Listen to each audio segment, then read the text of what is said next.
सकाळ संध्याकाळचा चहा असो किंवा अगदी मुलांना मधल्या वेळेत खाण्यासाठी असो किंवा अगदी प्रवासासाठी सुद्धा असो, तर असे कुरकुरीत बटाटापुरी तुम्ही एकदाच करून ठेवली की अगदी 2 दिवस व्यवस्थित राहतात। तर आज आपण कुरकुरीत 2 ते 3 दिवस टिकणारी बटाटापुरी कशी बनवायची ते बघणार आहोत।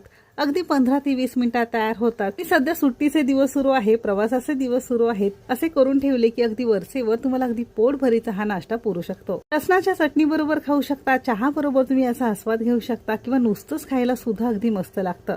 बनवायला सोपं, चविष्ट। आज आपण बटाटापुरी कशी बनवायची ते बघणार आहोत। रेसिपी जर आवडली तर एक लाईक नक्की करा।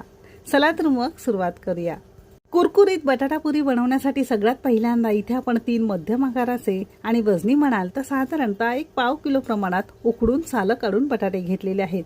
बटाटा कुकरला उकळत असताना थोडंसं त्यात मीठ घालायचं आणि 3 ते 4 शिट्या काढून आपण बटाटे चांगले उकडून घेतलेत। म्हणजे बटाट्यांच्या हातपर्यंत मीठ चांगलं मुरलं जातं आणि बटाटे चवीलाही अगदी छान लागतात। आदल्या दिवशी असे हे बटाटे फ्रीजमध्ये उकडून ठेवले तरी सुद्धा चालू शकेल। अगदी आयत्या वेळेस याची आपण सालं काढून घेतलेली आहे आणि सिंपली घरातल्या कोणत्याही किसणीवर आपण याला किसून घेणार आहोत। असे हे 3ही बटाटे आपण छान किसून घेतलेले आहे। तुम्ही अगदी हाताने मॅश करून घेतले तरी सुद्धा चालू शकेल।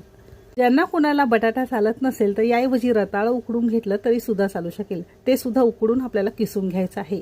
आता 3 तुमचे बटाटे असतील तर त्याला साधारणतः 1.5 कप रोजच्या वापरातलं गव्हाचं पीठ घातलेलं आहे।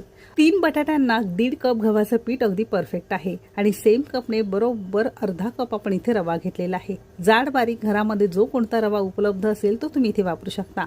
रव्यामुळे आपली पुरी छान कुरकुरीत आणि मस्त क्रिस्पी तयार होते। रवा तुम्हाला नसेल घ्यायचा तर 2 कप गव्हाचं पीठ तुम्ही इथे वापरू शकता। सोबतच काही मसाले घालणार आहोत, ज्यामध्ये अगदी पाव चमचा आपण इथे ओवा घेतलेला आहे आणि अगदी पाव चमचा किंवा 2 चिमूट आपण यामध्ये हळद घेतलेली आहे। हळद खूप जास्त घालायची नाही।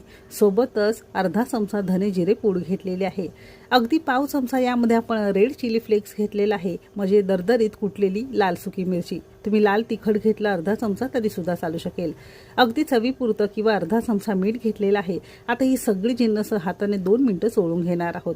आता यामध्ये आपण उकडून घेतलेला बटाटा घेतल्यामुळे त्याला सुद्धा बऱ्यापैकी ओलसरपणा किंवा मॉइश्चर असतं, तर त्या ओलाव्यातच हे पीठ आपण सुरुवातीला असं हे घट्टसर मळून घेतलंय। पीठ 2 मिनिटं चांगलं चोळून मळून घेतल्यानंतर फक्त एक 5-6 चमचेच आपल्याला यामध्ये पाणी घालायचंय। पाण्याचा उपयोग खूप जास्त करायचा नाही।